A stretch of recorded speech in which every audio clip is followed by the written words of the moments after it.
You gave up a TV job to start a podcast in your basement. If that doesn't scream midlife crisis, I don't know what does. It was Championship Sunday here in Indianapolis. What's the mindset then coming in as a defending champion? I want to win. No, I want to win. The young lady over my shoulder, Caitlin Clark. Not the best looking guy. And I don't think anyone's going to sit here and say, Matt Randazzo was really good looking. What has this last month, 2 months, 3 months been like for you? It's an important fan base for the Fighting Illini, is it not? It is. He turned 69 years young last week. He looked good, Coach. Oh, trying. Thank you.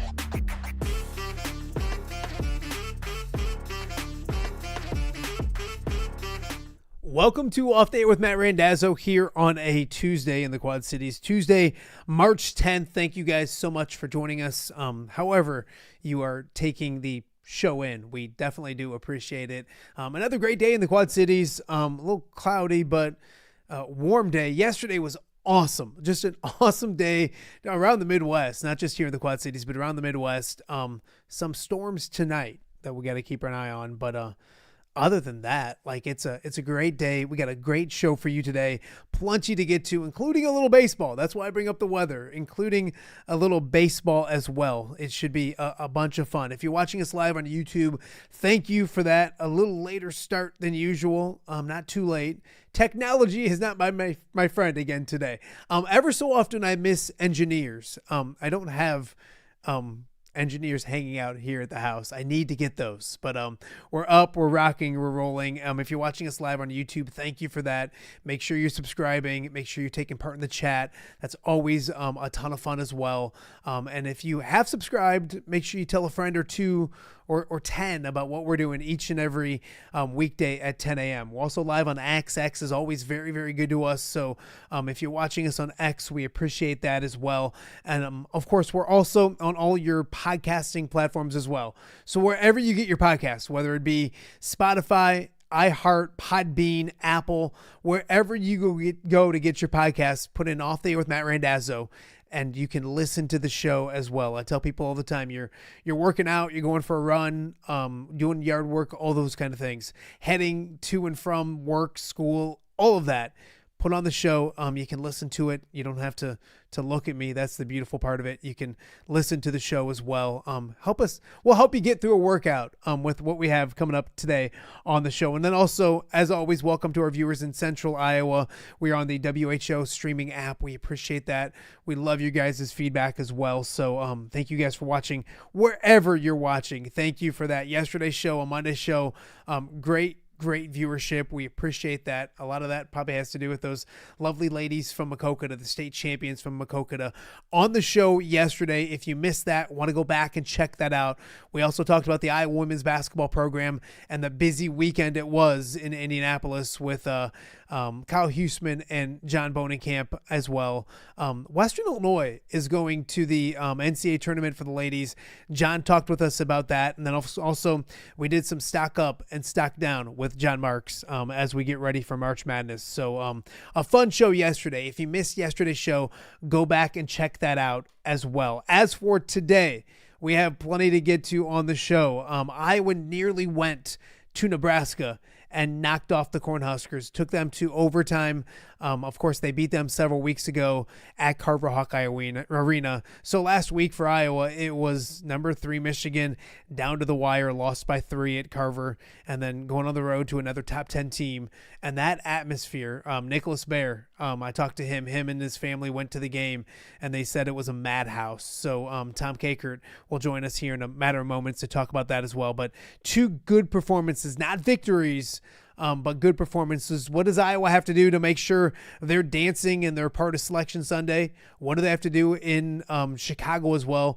Tom Kakert will talk with us about that coming up in just a matter of moments. We mentioned it a little bit yesterday. Northern Iowa is going to the NCAA tournament for the first time in 10 years, which is wild to me. It seems like just yesterday they're going to the Sweet 16 and all those kind of things, but it's been 10 years, and Ben Jacobson and company are going back there. They became the first team in Valley history to win 4 straight games at Arch Madness and make their way to the NCAA tournament. Mark Woodley from KWWL up in the Waterloo market and the Cedar Rapids market will join us coming up. Mark was at the game. One of my favorite people. I've known Mark for a couple decades plus, working in this market, in this area.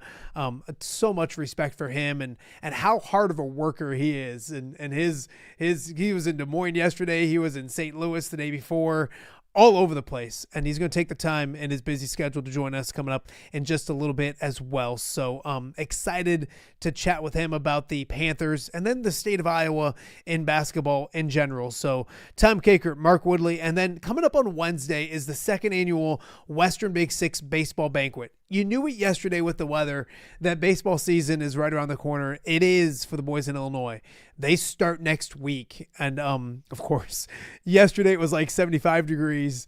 Next Monday it's supposed to be 32 degrees. So that's what you deal with here when it comes to baseball in the spring. But the banquet is coming up on a Wednesday. In hour number 2, Thomas Smith from the Alleman baseball program and Jake Scudder from the Rock Island baseball program will join us to kind of talk more about the event coming up on Wednesday and then Western Big Six baseball in general. And we'll have a few more coaches on in the next couple days as well when it comes to that. But that should be a bunch of fun as well. All of that plus everything going on in the world of sports.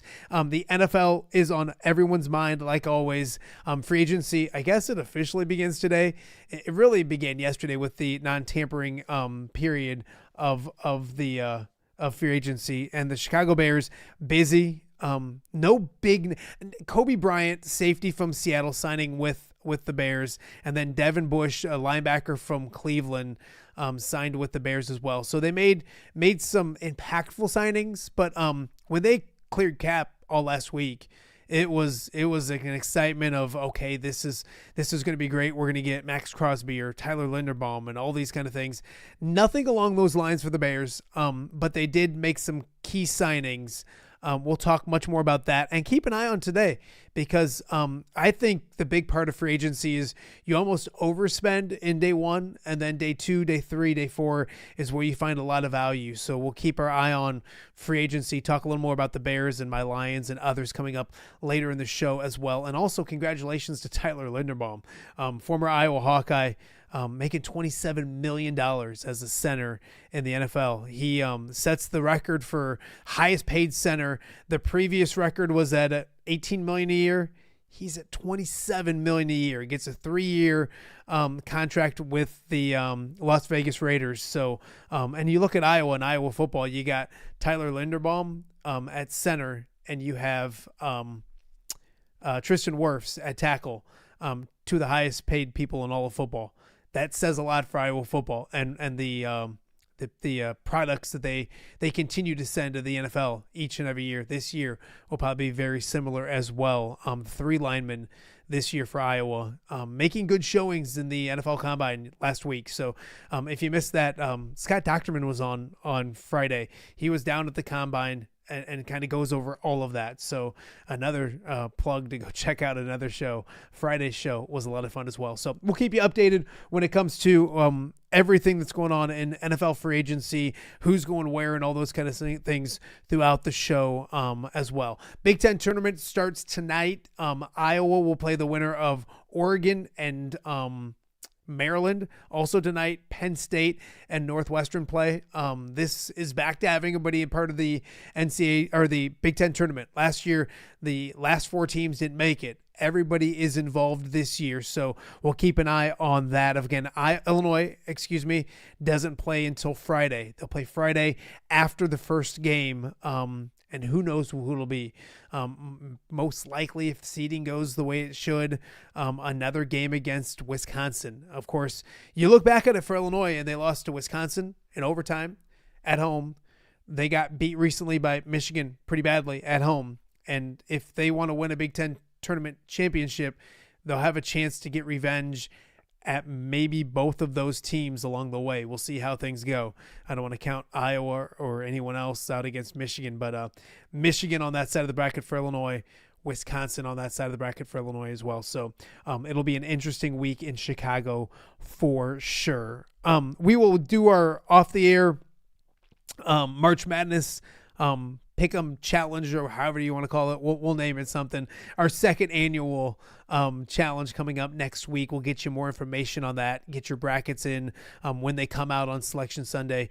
Our sponsors are awesome, and we just added a new sponsor this week in Lindquist Ford. But our sponsors are awesome, and they're the package we're putting together for the NCAA tournament champion is really cool. So we'll talk more about that throughout the week, this week and next week as well. But let's talk some basketball. It was a thrilling day in Lincoln, on Sunday, with Iowa forcing overtime, nearly beating Nebraska, and one of those guys that, of course, was there front and center, our good friend Tom Kakert.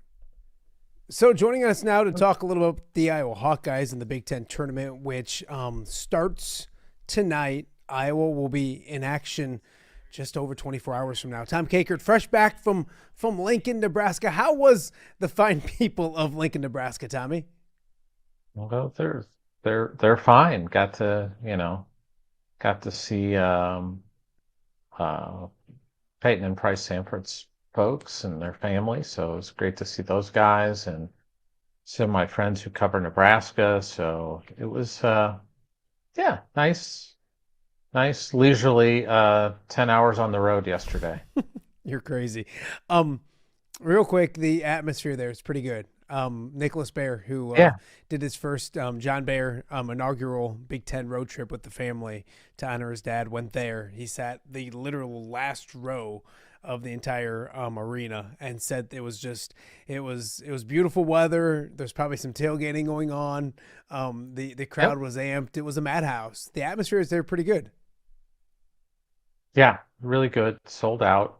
It's a nice big arena. If you haven't been to Pinnacle Bank Arena, it's really nice. It's they hold the state tournaments for boys and girls high school there too. So they had the girls this past weekend that just wrapped up on Saturday, and then played this game on Sunday. And they've got the boys, I think, this week. So it's a really nice arena and good turnout. I mean, it was packed, as Nicholas can attest. It was packed to the gills. So yeah, he was fired up to see Iowa. Yes, well, yeah, I'm sure they were. Tommy, before we talk about the Big Ten tournament and all that stuff coming up, and Chicago and all that, let's go back to Lincoln. And again, you look at it, and it's overtime loss to a top 10 team, following up a 3-point loss to a top 3 team. The eye test looks good for Iowa. Obviously, the win would have been a lot nicer and kind of securing everything. Your thoughts on Sunday's game, what you got out of it if you're Iowa? You're judged on wins and losses. So, they lost the last 2 games. But as you said, if you're looking at it and you're kind of evaluating teams, if you're the NCAA selection committee and you're saying, I wonder if this team or that team is ready to compete in an NCAA tournament against the best teams in the country. Michigan and Nebraska are in the top 10 of the AP poll this week. And one of them, Iowa, had the ball in their hands with a chance to tie last Thursday at Carver Hawkeye and didn't get that done. But still, a 3-point loss to a team that lost 1 game in the conference this year. To a Wisconsin team that made 15 3-point field goals in that game. So it was really one of the tougher games that Michigan has played this year out in terms of conference games. And then Nebraska, Iowa takes them to overtime. Yeah, they lost by 9. You can say, well, it's a 9-point loss, but it was a tie game. Going to overtime, you had to play 5 extra minutes to get a 9-point win. So, and it was tied, halfway through that OT, and then Nebraska just scores 9 down the stretch to win. So, I think the eyeball test tells you that this is an NCAA tournament team in the Iowa Hawkeyes, but now they've got some work to do. They've got, it seems like they're slipping a little bit in the seeding I saw Joe Lunardi has them as 10, but they're not in that like last 8 of like last 4 in, the first 4 with buys or whatever. They're not in danger, but I think they're getting close to it where, and I know internally they believe this, that they have to win. They got to feel really comfortable, you got to win on Wednesday against Maryland or Oregon. Yeah, no, absolutely. And I think it's one of the things that I'm that old school guy that you look at the last 10 games or the last 8 games for Iowa. So it would be 9. Mhm. If they lost on Wednesday, it would be 7 or 9 losses. Nobody likes that as you get ready for the NCAA tournament or whatever postseason it should be for the Iowa Hawkeyes. For Nebraska, it was weird to me because that was a game in which there were 2 players that shot the ball more often than Bennett Sturts. And that's after Bennett Sturts shot the ball 23 times against Michigan on Thursday night. Bennett was the 3rd leading shot taker, I guess, for the Hawkeyes. Why was that? Mhm. Was that Nebraska taking Sure. everything away, or was that game plan, or was that hot hands? Why did Bennett not shoot the ball as much as he normally does? Ben McCollum addressed it after the game to reporters and said that, and if reporters were there, they would know what Ben McCollum said, which was essentially that they took him away. They made it their purpose that Bennett Sturts was not going to beat him, and they were going to limit his opportunities. They were hedging towards him. They, face guarding him, doing whatever they needed to do to limit his touches and to limit his open looks. So what that does is that opens up, say, a driving lane for Cale Combs late in the game where he's able to score, 6 quick points, and Nebraska misses front ends of 1-and-1s, and suddenly, a 10-point game is tied up. It opens up some space for Cooper Koch in the corner to knock down jumpers, or Tavion Banks to knock down jumpers, and both of them did that. Coop had 6 threes in the game. So Bennett did what good guards do, is just, hey, keep it moving, and I'm going to find other guys, and they're going to, or you get the ball to Alvaro. Alvaro had 6 assists in the game, and including, one off of that rebound. Bennett took the shot late to try to tie it, was an air ball, kind of forced it a little bit, but Alvaro was able to retrieve it and then kicks it out to Cale Combs, who knocks down a 3. So, yeah, I think the Bennett stuff is a little silly. He's been shooting it a lot in games, and the result was better for him in a lot of ways in this game with him shooting less. And he doesn't normally hunt for shots, Tom, if that makes sense. I mean, he shoots it a No. lot. And No. when he takes a bad shot, it's end of shot clock situations where he has to kind of just chuck one up. But he doesn't really Of course. hunt for shots. And he didn't do that Sunday. It was almost the Cale Combs game. I mean, if they win that game, if he makes his free throw, you know what I mean? And like that's a 3 to win it. Oh boy. Like it is the Cale Combs game. He's I don't want to say a whipping boy, but there's been, you run the message boards of the Hawkeye Report. There's been his fair share of detractors of his value. I felt great for him to play the way he's played. I think he had 18 points, second on the team, or tied for the leading scorer, 17 points. 5 rebounds, 3 assists. Just talk about the way he played, because somebody had to step up and be that second guy. And besides Coop making threes, Cale Combs played well. Oh, absolutely. I mean, he was, it was like the Purdue game earlier this year at Purdue, where he had 16 points. This time it was 18. And, I had somebody in our game thread on the message board that was just kind of, for some reason, Cooper Koch has become a whipping boy for Iowa fans this year.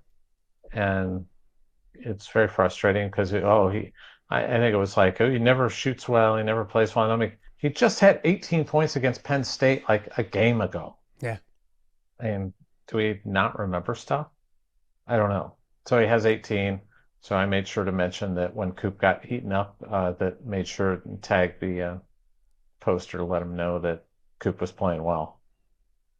He played great, and that's, I mean, I think we talked about when he was struggling, Tommy, that, you know, it's one of those things where shooters are going to go through slumps and they're going to struggle a little bit, and and he kept shooting, They are. and next thing you know, Part of basketball. and he's got five threes and 6 threes in 2 of his last 3 games. So really good for Iowa moving forward for him.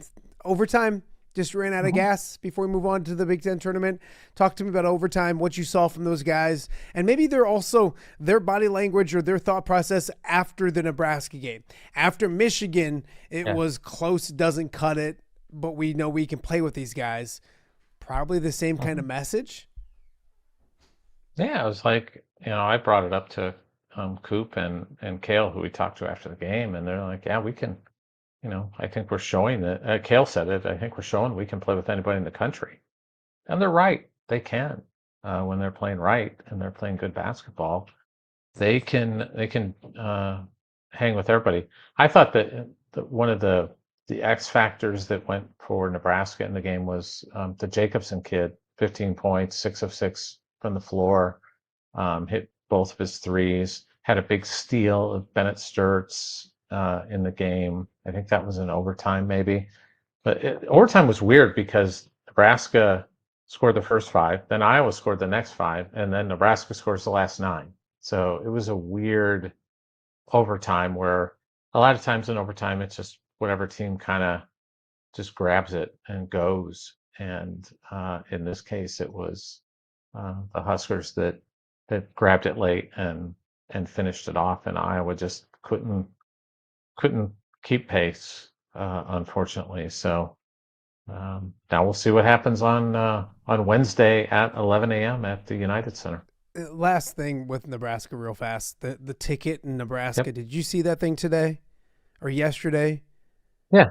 What are we doing now? Bennett's basically, they said you got to address Bennett Sturtz. You've seen great player after a great player come through here. That's not a great player.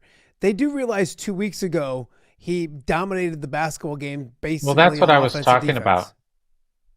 That's what I was talking about earlier about, you know, Bennett. And if you go to the game and cover the game and talk to Ben McCollum or Fred Hoiberg, Fred would probably, I didn't go to, you know, we were talking to the guys and such, but I'm sure if you asked Fred, he would have told you the same thing. That you know, Ben said they just basically took Bennett away, and they hedged towards him, and they just smothered Bennett, and so the other guys had opportunities, and that's why Cale Combs is going to the driving late and getting some runs at the rim and finishing there. That's why Cooper Koch has open threes. That's why Tavion Banks had an open 3 in the right corner and made that shot. That's what happened, and it's not because Bennett's not a good player or great player. Bennett's an NBA player. Bennett's an NBA player. He's going to play in the NBA. You know, he just is. So, you know, Bennett's good. Yeah, he's good. He's not He's a good. good He's player. great. Big Ten tournament starting this evening. Iowa fans will be watching because it'll be Oregon and Maryland going head to head. Boy, Tom, I don't know if I'm an Iowa fan. I'm looking at that other game, and I don't know. Northwestern's played well, and they might have the best score in the league. But if I had to have 4 of those teams, I'd want Penn State again, just because that's the one you just had on the road, and I don't think they're very good. I know Nebraska and Maryland are both, or not Nebraska, excuse me. Maryland and Oregon are both not at full strength, have players out, all those kind of things. And Iowa split with one, and they beat one out in Oregon. Does Iowa have a preference? If you're Iowa and you can pick, does Tom Kakert have a preference? Who does Iowa want to see on Wednesday? I think Maryland's playing better, but I've also seen them just get boat raced too. So it's hard to figure out which team's going to show up. But Maryland played Illinois really tough over the Yeah. weekend. That was a tough game for the Illini, and that went down to the final minutes. Oregon, they've got Biddle back, their big man. So that's something that could be problematic. I think they've got more skilled scorers, but I don't know if they really have a preference. I really don't. I think but I do know I know they feel like they've got to win this game to feel good about not being sweating on Sunday. And then if they get that, then they face Ohio State. And, they've beaten Ohio State, but Ohio State's also knocked Iowa out. Although Iowa knocked Ohio State out at the Big Ten tournament last year. But the previous years, it's been Ohio State that did some knocking of Iowa out, including Bruce Thornton, I think's knocked him out. And you'd think he's going to have a sense of urgency, and I think they're in the tournament now too. So we'll see what happens. But it's I just feel like Iowa's got to win this first game to kind of get the monkey off their back a little bit. And I think they could probably lose it, not that they want to, and still probably be okay. But Yeah, Tom, we've talked about it. The bubble teams suck. Like when you have Auburn at 16 and 15 trying to campaign to get into the NCAA tournament, and there was 9 of them this weekend that were all bubble teams that all lost. I think, but you don't want to get in by default. No, and you don't want to back in. I don't want to go to Dayton. I've done that. Did Dayton once. Don't need to do that again. So it's okay. I can pass on Dayton. Yeah, I think everybody can. So, no, I would agree. Tommy, when you look at the Big Ten tournament as a whole, what pops out at you? What like when you look at those brackets? I know Iowa hopes to play well, make a run. I think it'd be Ohio State. It'd be Illinois after that, I believe. Oh, Michigan after that, and then they play Illinois in the semifinals and then whatever. So but big picture wise, to me, looking down and seeing Purdue as a 7 seed, I did a double take. I was like, come again? What is that? So your thoughts on the Big Ten tournament as a whole? Purdue's the most fascinating team in the tournament because they have the talent to go out and just blow through the tournament and win. They really do. They've got, an all-time point guard, Braden Smith, who might not make first team All Big Ten. Which is wild to think about because he was kind of I think he was a preseason player of the year in the country. And they have just scuffled. Wisconsin's playing great, even without Nolan Winter. The big kid who's out. They just went to Purdue and won. They've got some of the most impressive wins of the season. They went to Michigan and won. And did they win at Illinois, or did Illinois beat them? Illinois beat them at Purdue. No, I'm talking about Wisconsin. Oh, I'm sorry. No, Wisconsin, they played once, and Illinois lost to them at Illinois. Wisconsin, it's crazy. Yeah. They've beaten Wisconsin's beaten Michigan, Purdue, and Illinois all in Illinois on the road. Crazy. It's crazy. I'm curious what they're going to do, but then they've got some weird losses on their resume too. So, it's just I'm fascinated by Purdue because Purdue is trending to be that team that they probably get by round 1 in the NCAA tournament, but you could see them getting being a 3 seed getting bounced by a 6 seed. You could very see easily him being a 3 seed getting bounced by a 14 seed. I mean, that always happens. Although I think this day and age, the crazy Cinderella upsets are minimized because of the NIL, transfer portal, all of those kind of things. Handicap it for me real quick. Who leaves Chicago as the Big Ten champion? Is it Michigan and everybody else? Michigan. Aren't they due to lose though, in some way, shape, or form? Yeah, I think Michigan's kind of on a mission And I think they're the best team. I do. The 2 seed is Nebraska. I don't think they can hang with Michigan. Um, Illinois doesn't play good enough defense to beat Michigan. Michigan State, I think they would beat them too. So um, I just don't think there's anybody out there that in this conference that can unless it's Wisconsin that just goes nuts from 3 again, like they did the first meeting when they made 15 of them. Yeah. And that's the last team, I think, to beat him in the Big Ten, obviously. Yep. Beat him. Yep. Duke beat him outside of conference. All right, Tommy, before we let you go, there's that thought process, and I talked about it a little bit with Doc last week. My son, Charlie, talks about it all the time. I don't think you want to be an 11 just because of the fact that you got to play 6 and you don't want to go to Dayton and all that kind of stuff.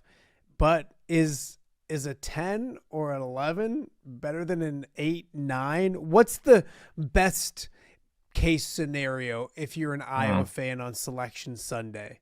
What are you cheering for? What are you hoping for? Do you just want to get that first round game and get a win?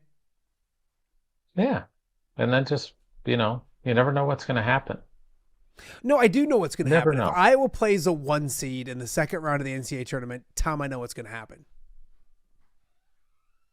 Well, I don't want to be pessimistic. It'll be like the Dr. Tom days. Remember when they used to be the 8-9 game and then get to play Duke in the second round? That's probably what's going to happen. I'll be headed to Greenville, South Carolina, and watch them play Duke. But I do think the 2 seeds most likely will be more beatable than Houston. Yeah. I mean, I've been pounding the drum of there's 8 or 9 teams that could win this thing, and that's so yeah. You're I don't right. think there's 8 or 9. I think there's 3. If I told you 4. If I told you Houston won the national championship, would you be surprised? A little bit. They haven't played that great this year. But I'm not saying, but it's not crazy. It's not crazy to say if Florida won the national championship, you would be like, no, Florida's a 1. Florida's a 1 I get that, seed. but you're looking at Arizona, Michigan, Duke. I know UConn's been bad. If you gave me talented if enough. you gave me Arizona, Duke, and Michigan, and I'll give you the feel, I feel pretty good about my chances of winning. Absolutely, you just took the best 3 teams, but there's some years. Yeah, I do think. Don't you think? I think like Houston's the team that I can say Florida's a team I could see. I don't think Iowa State Florida for can. sure. I don't think Illinois can. That's going to make people mad that are watching this. I think they can get to a Final Four. I don't think they can win the whole thing. But the reason, what I'm saying is a lot of times the March Madness craziness. What was it like 5 years ago? Connecticut was like a 1 until this weekend, and they went to Marquette. Marquette's not any good this year and lost. I get that, but that team's got the talent that if they got hot and they can win 5 straight games. Sure. I think there's more teams than ever that can win the national. Again, if Houston, I don't think there's a lot of teams that could win 6 straight to win a national title. You don't think Houston can win a national championship? No, at all. They're that much better than Florida or Michigan. I thought there was a point this year where Houston might, but then I'm just like, they're just not that good. I've watched them a couple of times now. Who'd I watch them play this past week? Oh, it wasn't good. It was Oklahoma State, and they played well at the end. But Tom, it's the end of the post. I mean, besides Michigan and Duke, here's what I want. Here's what I want. I want round 1. I want TCU versus Iowa. Would that be an 8-9? Yeah, how about that? Thing is, we were talking about that. Right? I did tell Doc. Thanks for watching last week. I told him the scenario of Dayton on the air, and I said a buddy of mine came up with it, a mutual buddy. I don't know if he figured out who it was, because then I said, and how did Fran do? Did Penn? We don't know yet for Penn, do we? That's this week. Yeah, they haven't played their. I think. But then I threw out the 16 scenario where Penn got in. They were a 16 in the playing game, and you had Fran and Penn playing ahead of TCU and Iowa. and everybody could be back together again. One big happy family. Yeah, no, That'd be fun.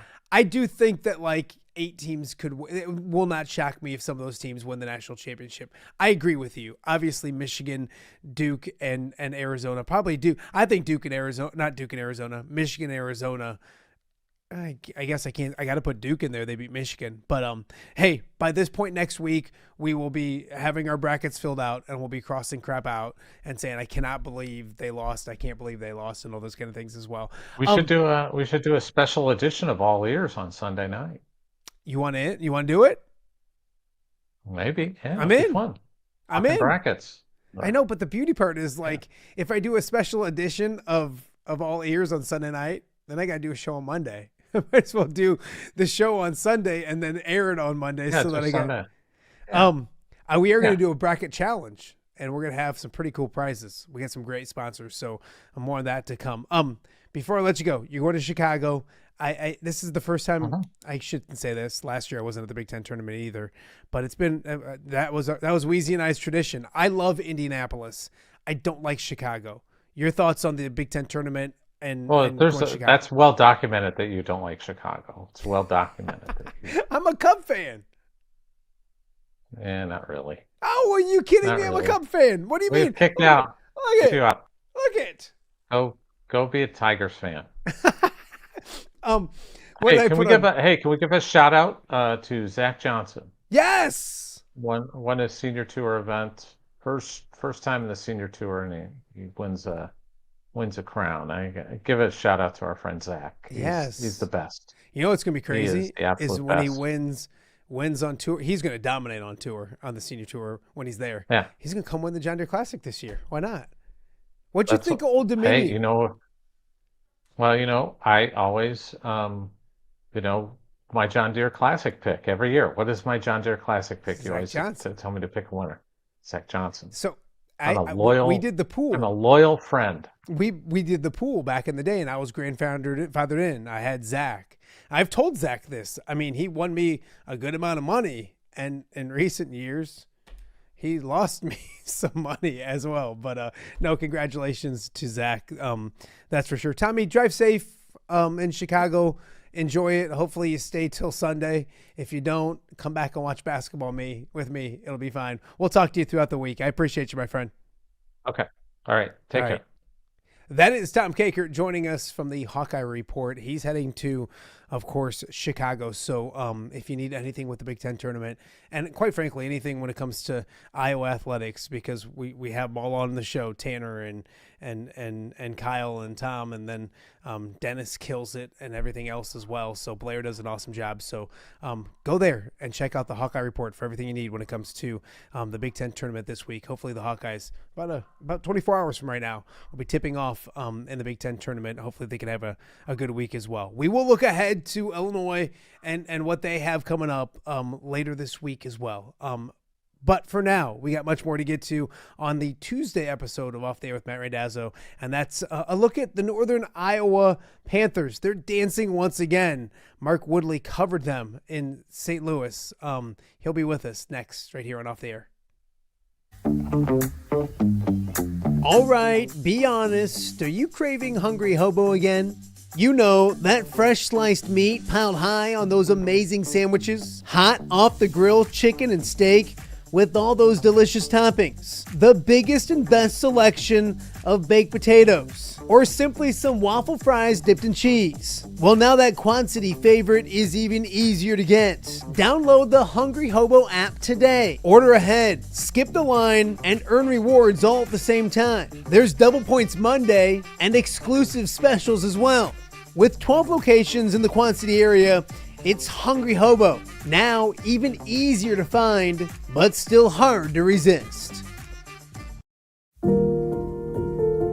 Rafferty Funeral Home, dedicated to serving families in the Quad Cities since 2007. Hi, welcome. Here, come on in. An experienced staff plans each service to reflect the unique life and legacy of your loved one. Rafferty Funeral Home is proud to serve our community with dignity, respect, and compassion, helping you to celebrate your traditions and lasting memories no matter your faith, culture, or budget. Rafferty Funeral Home in Moline, Call today to discuss prearrangements.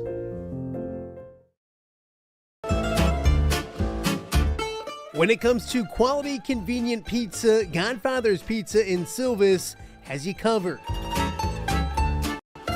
Featuring a beautiful dine-in area, delivery, and a carry-out window. Godfather's Pizza is that pizza you grew up with, not a convenience store. You see, at Godfather's Pizza, the dough is made fresh daily. That mozzarella cheese is shredded fresh and never frozen. And those toppings are abundantly piled high each and every time. Locally owned and operated since 2010, Godfather's is a huge supporter of local athletes right here in the Quad Cities. So come on by and check them out at 1211 Avenue of the Cities in Silvis. Order online at godfathers.com and reunite with that same delicious pizza you grew up with. Welcome back to Off Day with Matt Randazzo here on a Tuesday in the Quad Cities. March Madness is in full swing, and it started this weekend down in St. Louis. It's Northern Iowa winning Arch Madness, winning the Valley Conference Championship, and making their return to the NCAA tournament. And one guy that was there covering it for KWWL in the Waterloo, Cedar Rapids area was our good friend Mark Woodley. He joins us right now and Off There with Matt Randazzo. Welcome to the show. It's been too long. I haven't had you on the show yet, and that's on me. Thanks for doing this, my friend. I appreciate that.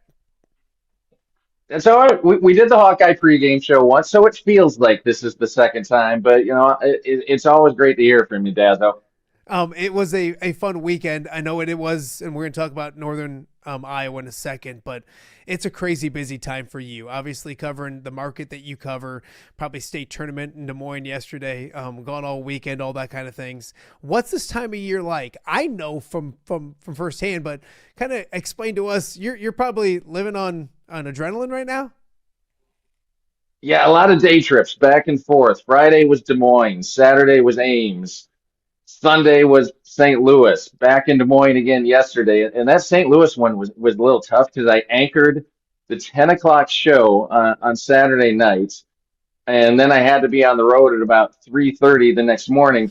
And I had completely forgotten about daylight saving time. Somebody's like, it's daylight saving time. 3:30 is more like 2:30.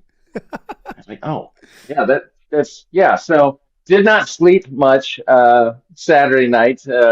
Went down there, saw the Panthers win, came back and anchored the 10 o'clock show on Sunday, and then was back in Des Moines yesterday for the state tournament. So it gets a little bit busy this time of year. You can't lose an hour this time of year. When they say you lose that hour of sleep, it's not sleep for you. It's just probably part of your day. Mark Woodley joining us on Off There with Matt Randazzo. Mark, you look at it, and Northern Iowa went down there, I believe, is the 6th seed, and nobody's ever won 4 games back to back and won that conference tournament. Going in, your thoughts, I guess, going in, did you expect this from Northern Iowa? They've had a good season, but it hasn't been anything special. Your thoughts on going into the weekend and maybe what happened over the weekend that was just perfect for them? I wouldn't say that I expected it. Did I go in there thinking that they had a shot to go and win the Missouri Valley tournament? Absolutely. There is so much parity in that league right now. You kind of had Belmont and everybody else, but you felt like Belmont was beatable, and then Drake goes out and beats them. Then it's just wide open for everybody. There are about 6 or 7 teams I felt coming in could win this, but UNI has been playing great at the end of the year. And one of the key players for UNI, Tristan Smith. Tristan Smith does not get talked about nearly enough on this basketball team. Tristan Smith missed several games this season. He's the best rebounder on the team. He's a lockdown defender. And in games where Tristan Smith played this year, UNI was 21-6. In games when Tristan Smith did not play, he had back issues. They were 2-6. This is a much different team. He's really a glue guy out there. He was back. They've been playing well. And you felt like if ever a team was going to win 4 games in 4 days, that this was the UNI team that was going to. You're right, Mark. And you look at it, it was a special Sunday.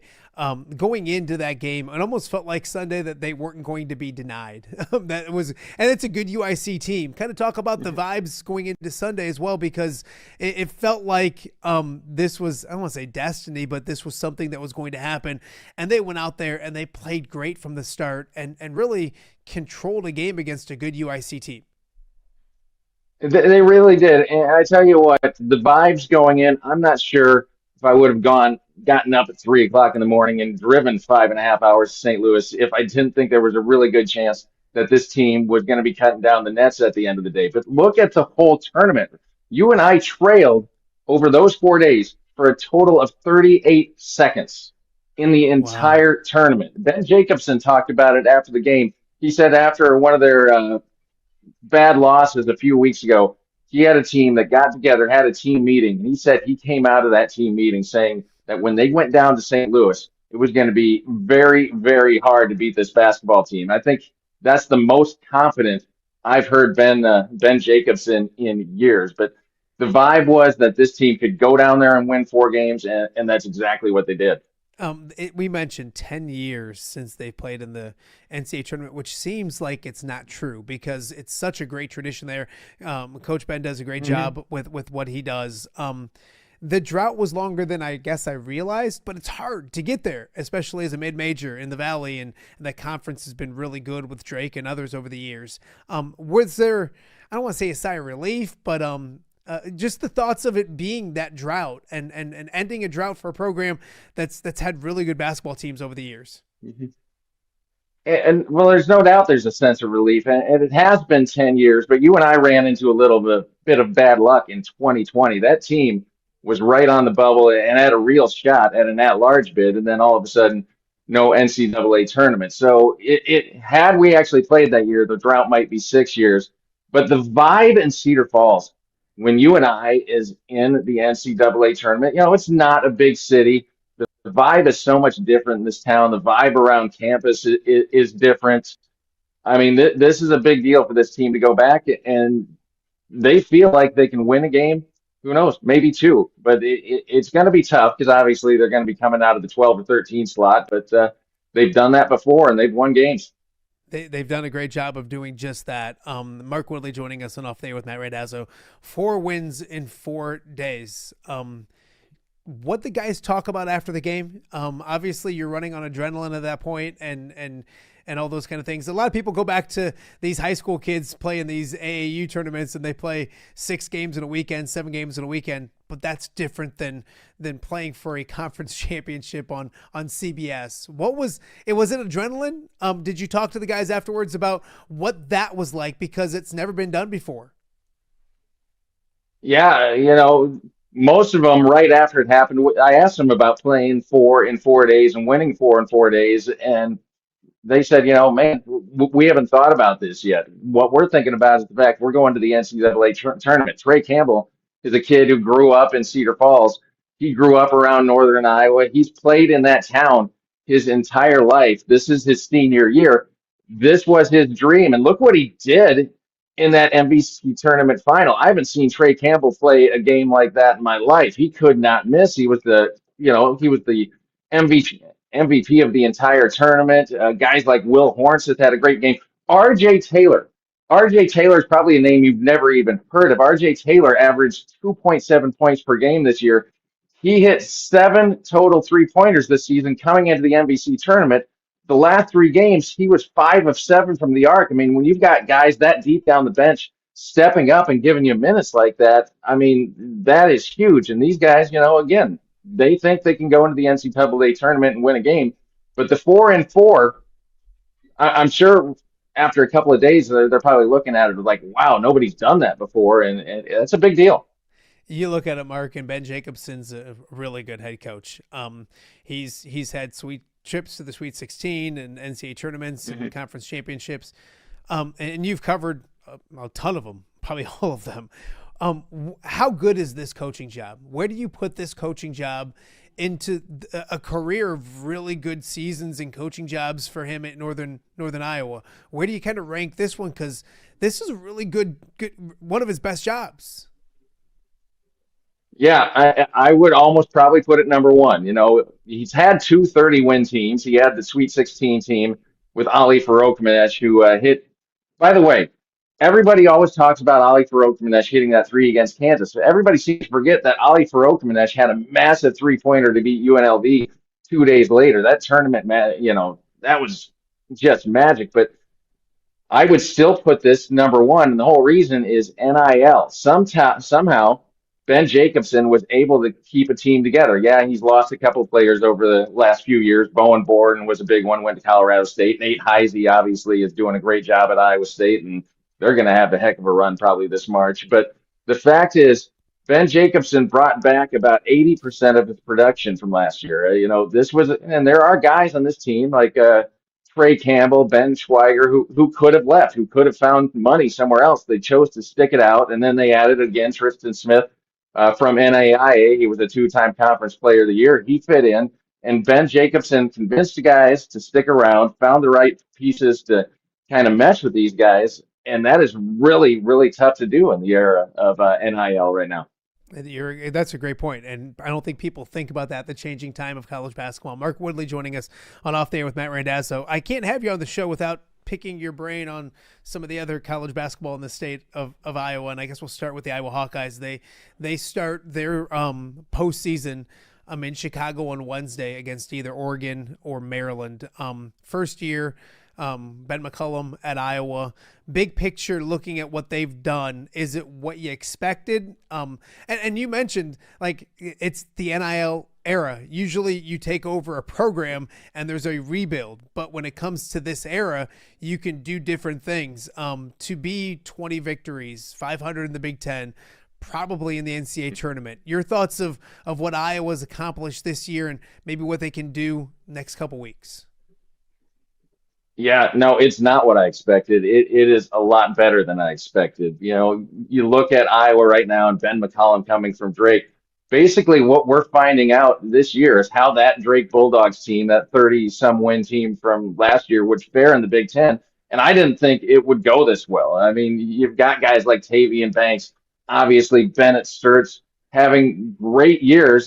This is a basketball team that I did not expect to make the NCAA tournament. But Bennett Sturts, how great of a story is that? Coming from Northwest Missouri State, then to Drake, then to Iowa, and having success at every single level. It's something you don't see. But no, as far as was I expecting Iowa to be an NCAA tournament team, I didn't think they would be this year, and looks like it's going to happen. Iowa State is another one where last year they had a great season, fell off towards the end. This year, really good season once again, 12-6 in a really good league. Fell off a little bit at the end. Obviously, a really tough schedule towards the end of the season. Losing 3 of their last 4, but the games and the losses are nothing to feel that bad about. Your thoughts on Iowa State? Maybe what they learned from last year going into this NCAA tournament. First, they go down to the Big 12 tournament, but how good is this team? Is this one of TJ's best teams? Can they reach an Elite 8, a Final Four type of season? I still think this is a Final Four potential team right now.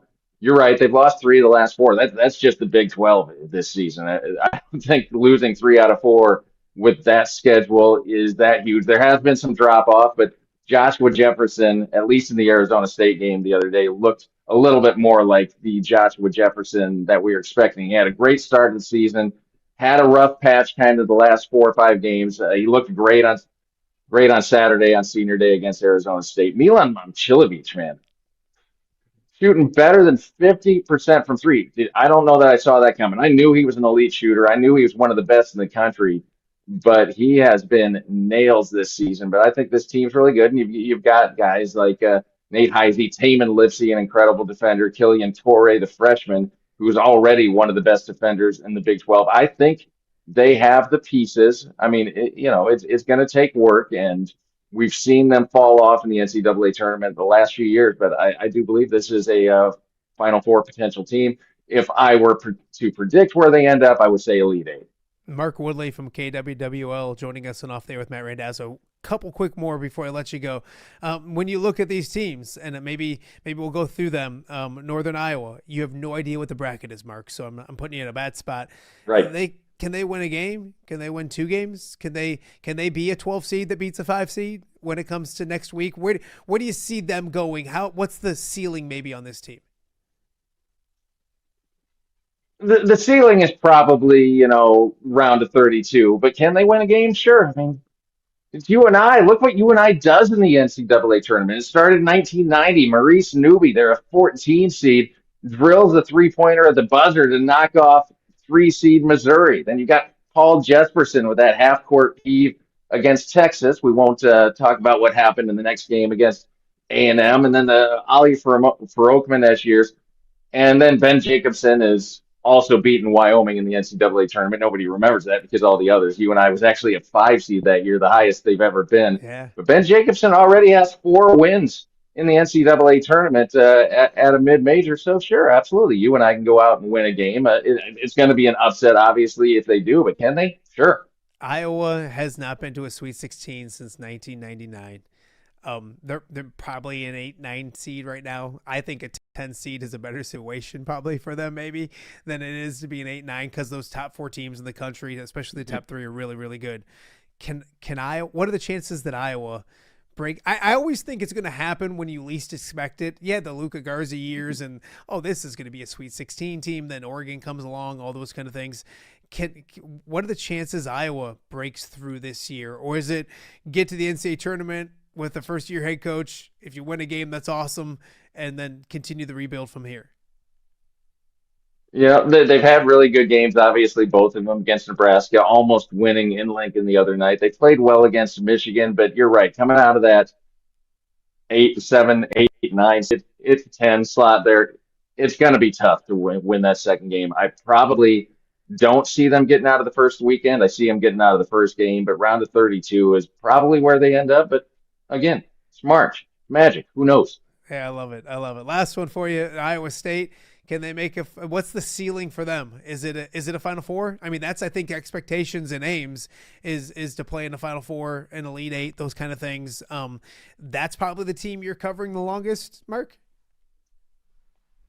I have no idea what the next couple of weeks are going to look like as far as who I'm covering, where I'm at. We'll figure that out this weekend.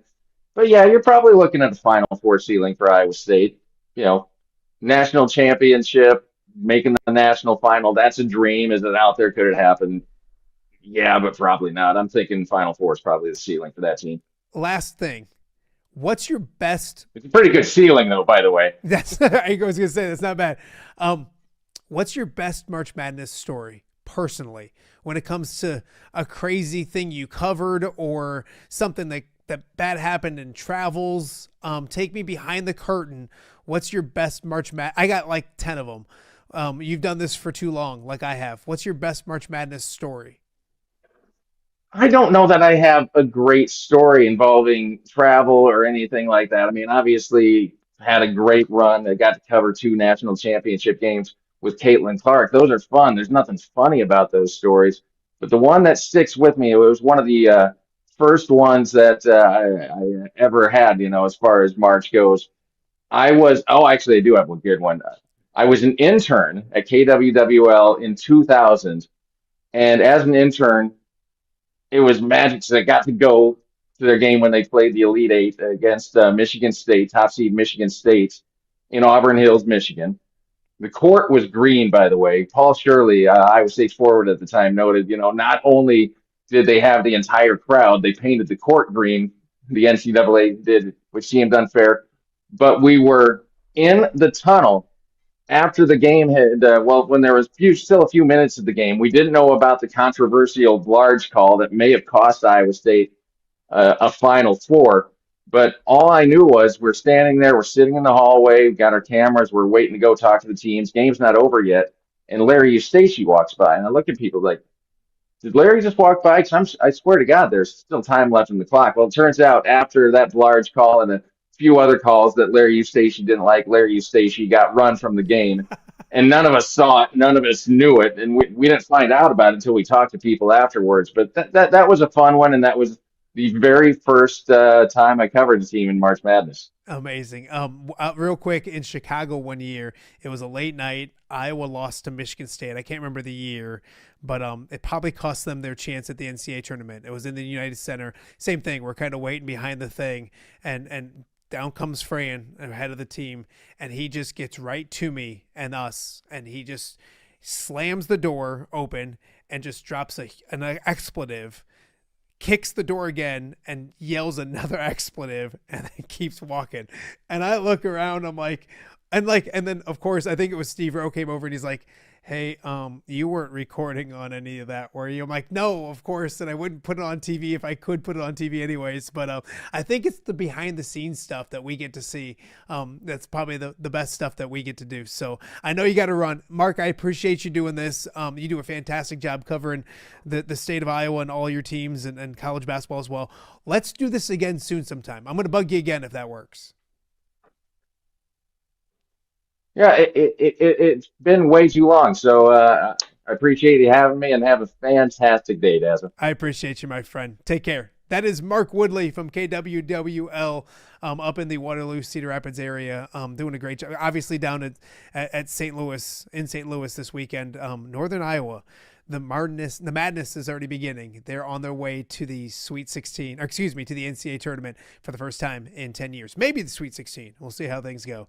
We got a lot more to get to. Coming up after the break, we're going to preview a really cool event that started last year in the Quad Cities, the Western Big Six baseball banquet. The second annual one is coming up on Wednesday. We're going to talk about that with Alleman's Thomas Smith and Rock Island's Jake Scudder right after this. You're watching OTA on a Tuesday in the Quad Cities.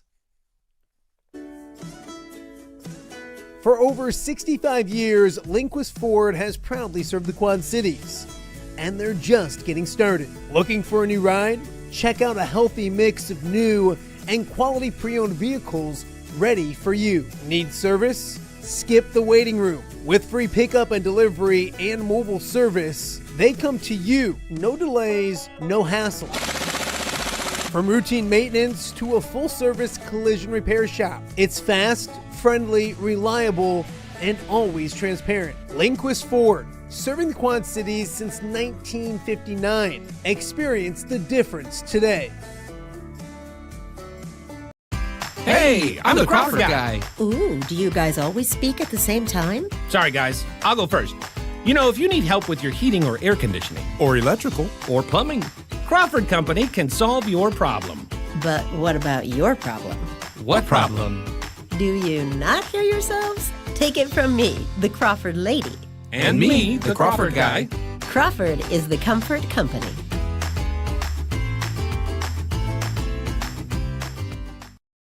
Give me the keys. Learning to drive can be stressful for both the student and, yes, the parent as well. Relax. There's an easy way to avoid the stress. Skiles Driving School in East Moline has been helping new drivers hit the road with confidence for over 20 years. Whether you're a teen earning your first license or an adult looking for behind-the-wheel training, we've got you covered. Their certified instructors are patient, experienced, and use modern vehicles equipped for safety and comfort. From classroom instruction to real-world driving, we make learning safe, affordable, and even fun. Call 309-278-0098 or visit skylesdriving.com. Skiles Driving School. Get in, buckle up, drive your future forward. Welcome back to Off Day with Matt Randazzo here on a Tuesday in the Quad Cities. Yesterday, beautiful weather here in the Quad Cities. Baseball weather, some would say. And it has people thinking of baseball, and that's for good reason. The boys in Illinois will begin baseball season coming up next week. That includes the Western Big Six, which means we're in store for a really fun night coming up on Wednesday night. The second annual Western Big Six Coaches Banquet, the Western Big Six Opening Day Banquet comes your way Wednesday evening, March 11th at 5:30 down at the Stern Center. $16 per person. You get a great buffet dinner.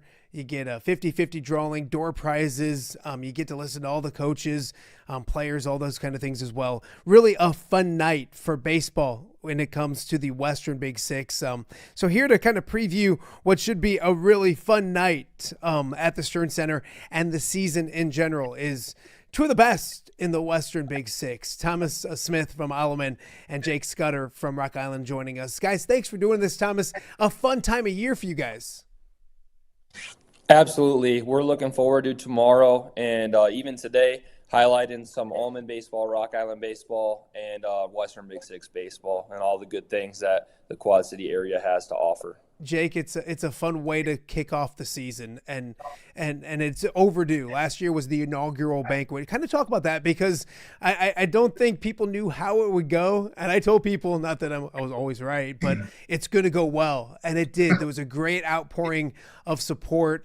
It was a need for this banquet. Kind of talk about last year and kind of scratching that itch when it came to a banquet for the Western Big Six baseball guys. Yeah, like you said, it's long overdue.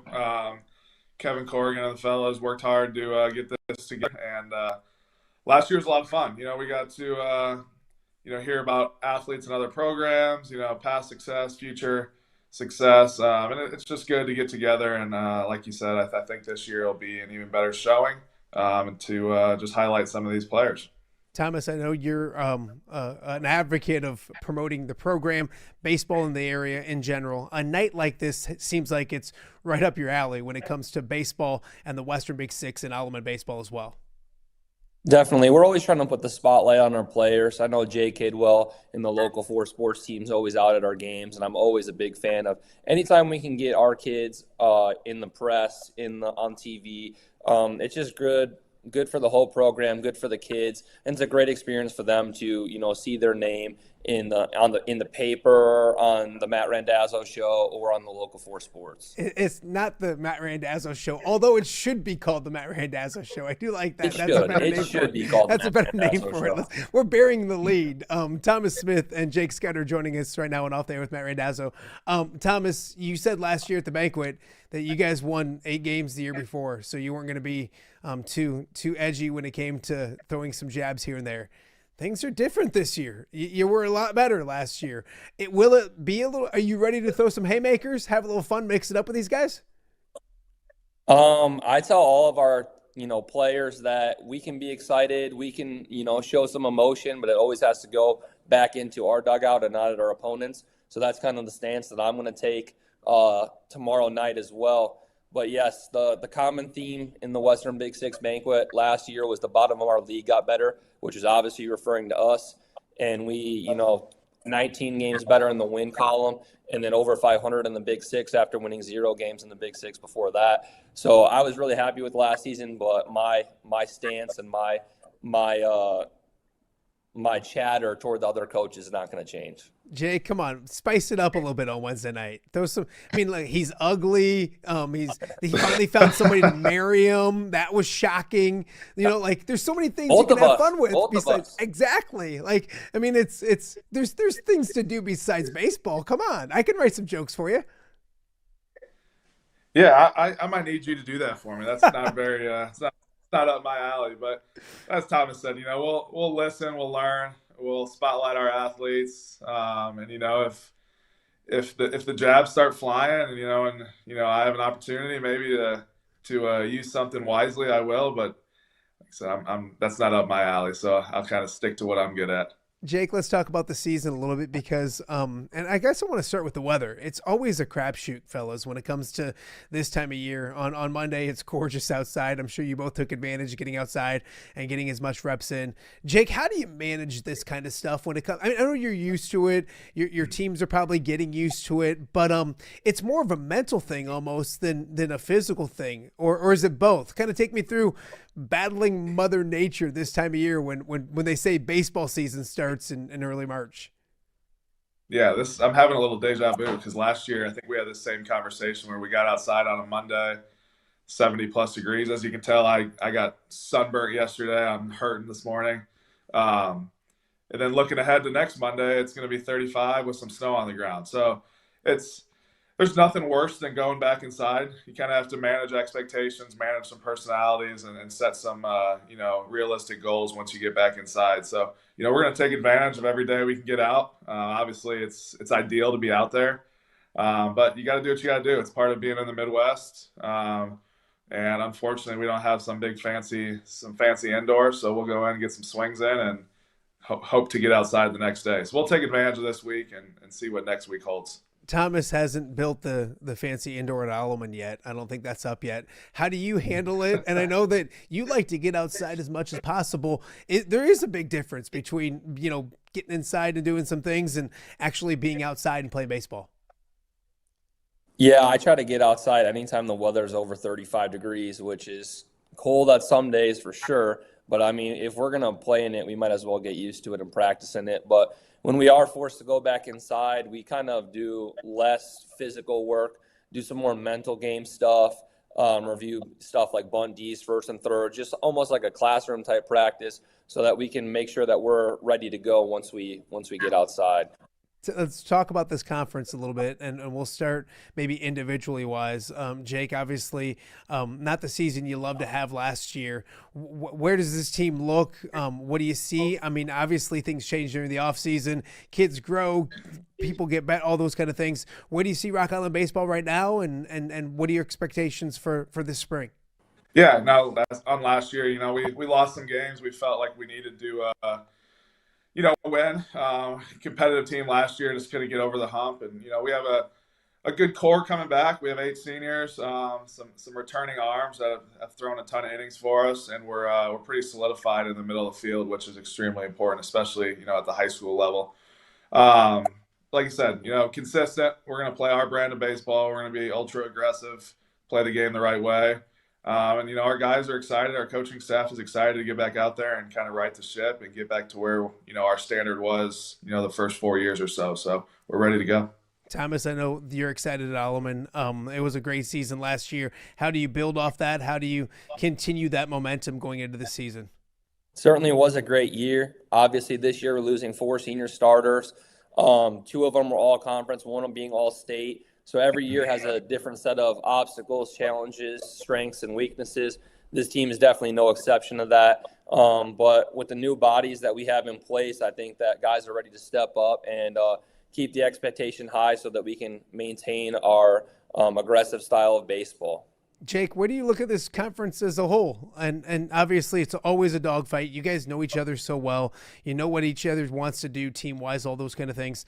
It's going to be competitive once again. How do you big picture this conference for me when it comes to the 2026 season? Yeah, it's an uber competitive conference, and year to year, it changes kind of, who has the upperclassmen strengths.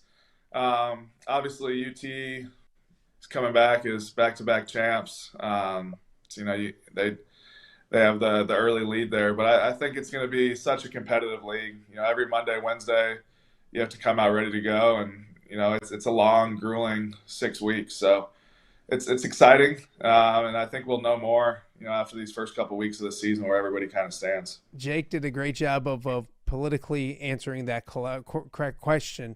How do you handicap it, Thomas, when it comes to how you look at the big picture in the Western Big Six? I mean, I'm a big social media guy, and I see every one of our Western Big Six programs highlighting some guys that go to these showcases, Prep Baseball Pro, or Perfect Game. So you really just see a lot of that, and you think, hey, every team has a chance to be pretty good this year. And I guess we'll just see how it shakes out. So no handicapping from me, Matt. No bulletin board material. Good, well done. Jake, when you look at this conference, it was a big change last year where conference doubleheaders went away on Saturday. I missed them. I thought that was strange. I think you guys adjusted and got used to it. Second year in doing that, did you learn anything from last year when it came to, I believe it's Monday, Wednesdays conference games instead of the doubleheader on Saturday? Did you like it? Did you get used to it? Are you still cranky? Take me through the doubleheader thing. I'm still a little cranky, but we're learning, we're working through it. I mean, at this point, you just have to battle and move on. I think in year 2, we're just, learning how to structure the week in practices, moving stuff around. Last year, we took a lot of Saturdays off and did a lot of Sunday stuff with a quick turnaround on Monday. So we'll keep moving stuff around with that. But as you know, and you've been around it, there's nothing better than a Saturday morning Western Big Six doubleheader. And, I'll keep saying that until people stop listening to me. So I would agree with that. Thomas, I know you were a little different last year coming from Orion and maybe having some more familiarity with doubleheaders on Saturdays. Your thoughts? Are you going to change anything? Did you like the way it was? Your thoughts of the different structure last year? Yeah, I thought it was fine. I mean, I obviously am used to it. You know, the one thing that I will be changing this year is I tried to have our ace be Superman and come out of the bullpen game 1 and then start game 2, and that lasted about 2 weeks. So we'll be pivoting from that strategy pretty quickly and not rolling that out there again. But yeah, I think we're just going to play it the same as we did last year. It is nice to have, you know, a practice day between the Monday and Wednesday. And I still think that it's hard to sweep when there's a day in between.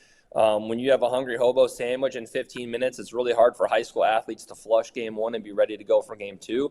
I think when you can get a full day of practice, you know, 48 hours between, it definitely makes it a little bit harder to take that second game if you won the first game. Absolutely.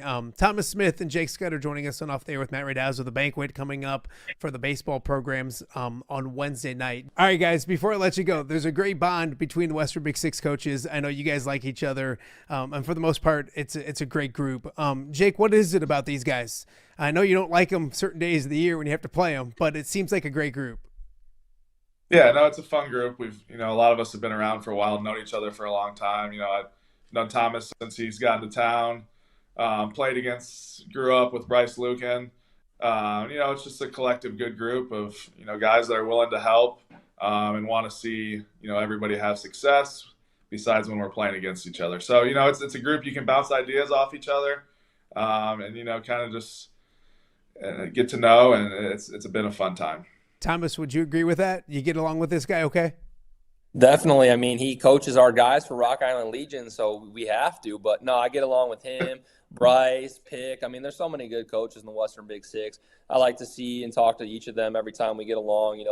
The visit when I hand the lineup card over normally takes 5-10 minutes. So it's good catching up with them, and there's a lot of good baseball minds in our league.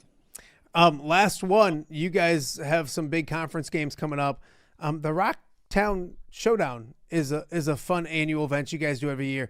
I'll let Thomas start with that because I believe you own some hardware right now. Like it's at the school there.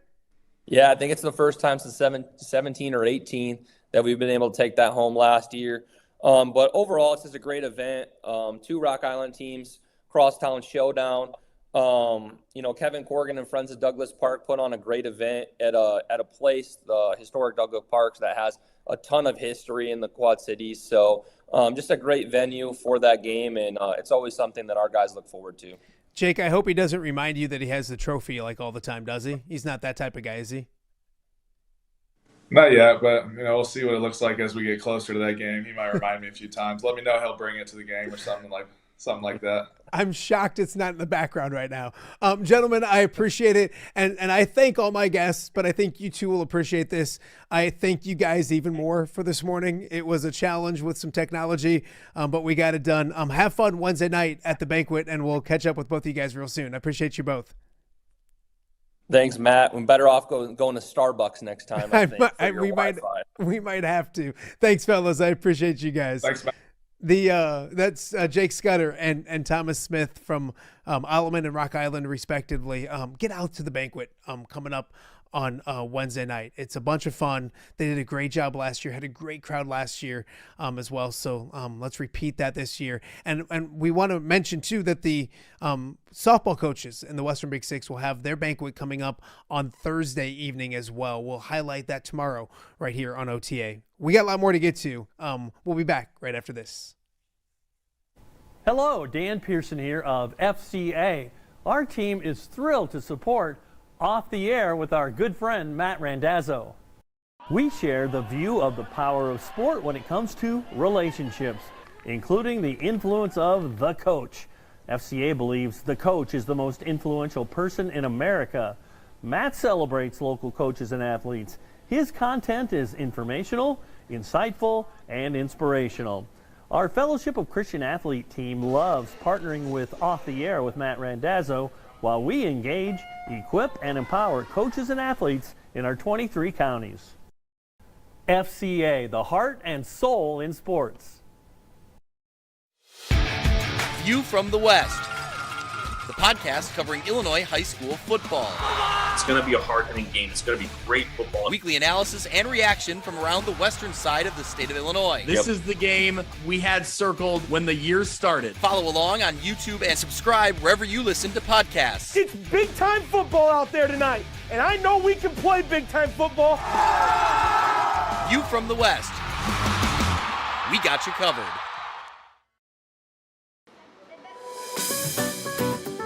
Are you looking for the Quad City's best chips and salsa? There's only one dude to turn to. Right on. Snoop. Hand-cut chips, fried fresh with that crunch you've come to love. And the most addicting salsa with delicious fresh ingredients each and every time. Pick up your chips and salsa, queso, enchiladas, and much more at the Stern Center in Rock Island. To place your order, simply call the man himself. It's Snoop at 309-314-8197 and find out for yourself what the rest of the Quad Cities already loves.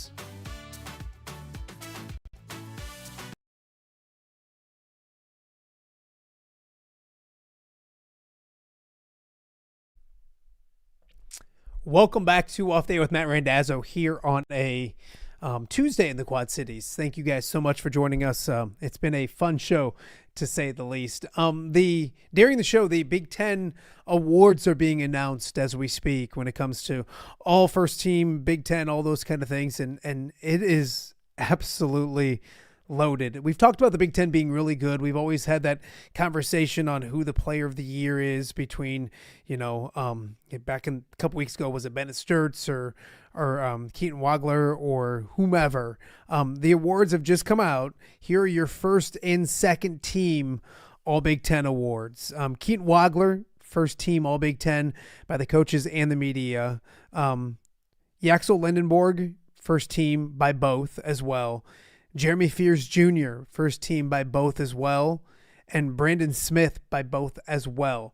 The fifth spot by the media is Bennett Sturts, so he is first team All Big Ten, and by the coaches is Price Sanford. So 6 of those guys are all first team All Big Ten. Bennett and Peyton, and excuse me if I said Peyton, Price Sanford are the split votes between the media and the coaches. So you go to the second team, and it's crazy because your second team basically includes, if you take Bennett and Peyton, Price out of it, you're looking at Bruce Thornton, who's the all-time leading scorer at Ohio State, numerous time Big Ten Player of the Week guy, Nick Martinelli, who I believe led the conference in scoring when all was said and done, Wilkerson from Indiana, Nick Boyd from Wisconsin, who was really, really good as well.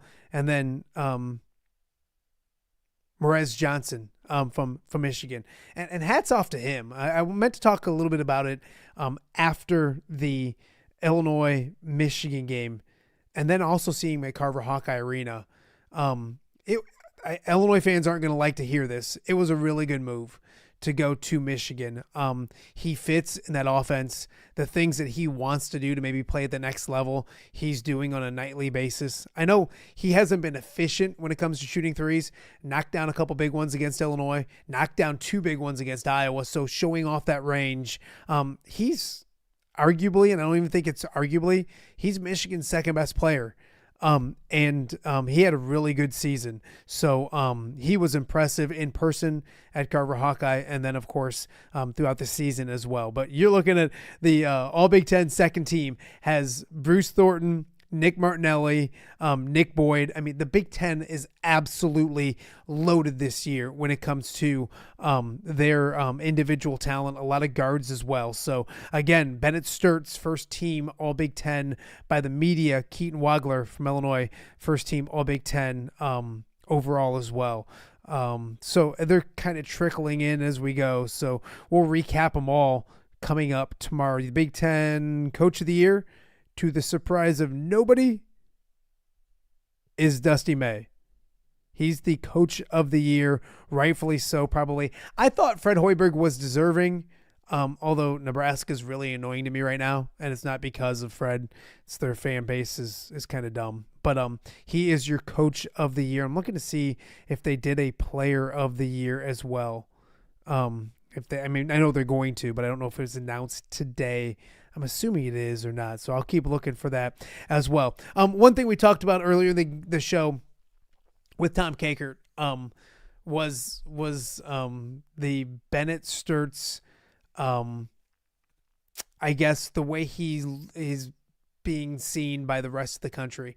It was shocking to me yesterday, and I'm scrolling through Twitter or X or whatever you call it, and some radio show in Omaha, I think it was, The Ticket. Every city has The Ticket, and it's sports radio, and most people aren't listening probably, but you're listening to them, and they talk about how basically Bennett Sturtz isn't great. And they really they get after Bennett pretty good. And I got some people on social media right now as well with Bennett didn't play well against the ranked teams. He did. Like, here's the difference. I think somebody said his record is 1-8 against ranked teams. Well, he's not playing said ranked team. Iowa is playing said ranked team. So usually when it's Michigan versus Iowa, and this is no slight at Iowa, if you're looking at the roster, and I think we said this about Illinois too, Bennett and then the rest of your first 5 or 6 are going to be from that other team.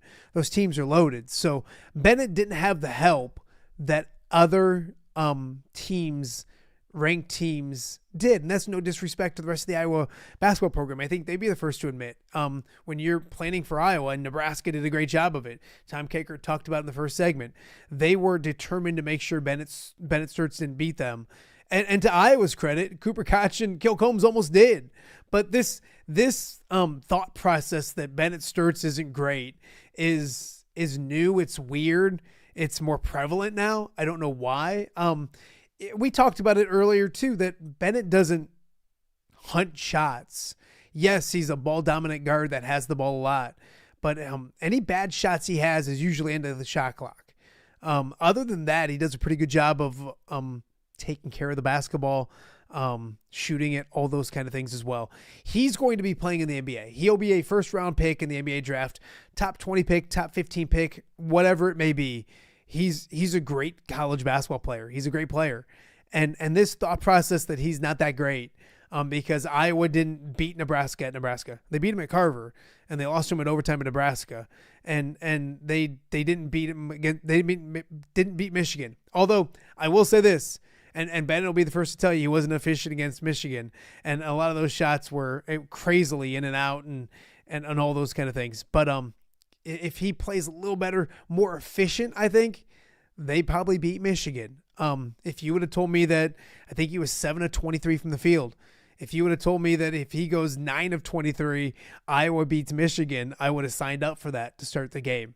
So, but and defensively too, that's the one thing you can't argue with idiots on social media about is the fact that defensively they beat Nebraska at Carver basically because of the defensive performance he'd had against Price Sanford and some big steals late, some big block shots late. So he's as good can be.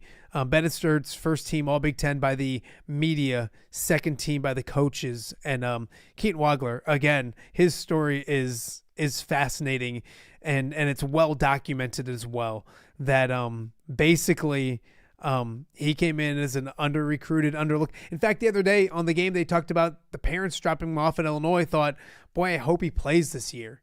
And he's going to be playing in the NBA next year, and rightfully so. So he is your first team by the coaches as well and by the media. I believe they're doing the awards as we speak. So as I'm slow playing for Coach of the Year and all those kind of things, Kylan Boswell is Big Ten All Defensive Honors, which is pretty cool as well. So well deserved on his part. We mentioned Keaton Wagler, first team. Illinois has had a first team selection in 6 of the last 7 seasons, which is pretty impressive for Brad Underwood and company as well. So they are doing the awards as we speak. I believe it's on the Big Ten Network. We'll recap them all tomorrow and kind of talk more about them as we go. But again, some nice accolades for some players here in the area as well. Also, Ben McCullum talked to the media this morning as well. He said it's more than likely that Tavion Banks will be back in the starting lineup for Wednesday. I think it was Tom Kakert that asked Coach McCullum about him not starting and just kind of defaulted to a culture thing. So obviously Tavion did something that probably shouldn't have done or didn't get someplace on time or whatever it may be, didn't start against Nebraska. It sounds like he will start Wednesday morning in the Big Ten tournament. So as we speak to that, the Iowa Hawkeyes will play tomorrow at 11 a.m. Against whoever, whether it's Oregon or Maryland. We'll find that out tonight. So for tomorrow's show, a lot planned. We're excited to have Allie Meadows, former Central DeWitt standout and Western Illinois guard. The Leathernecks are heading to the NCAA tournament. And if you look at some of the brackets, they're in the same bracket right now as